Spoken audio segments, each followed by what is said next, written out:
Nawa maibahagi natin siya.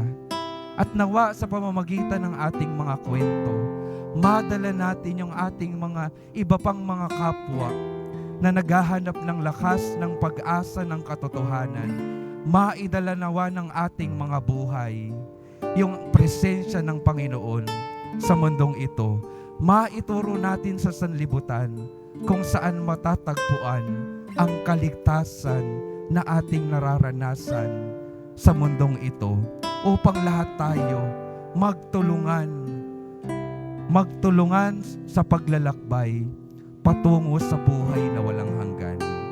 Mga minamahal kong mga kapatid, ang dalawang paalala sa araw na ito: anuman yung ating nakaraan, mahal at mahalaga tayo para sa Diyos. Ang gusto niyang tingnan, yung magandang kinabukasan na kasama siya. Samahan natin siya. Hayaan natin siyang dumating sa ating mga buhay.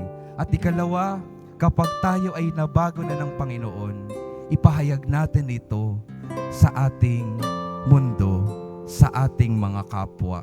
Ngayon pa lamang hanggang sa wakas ng ating mga buhay. Amen.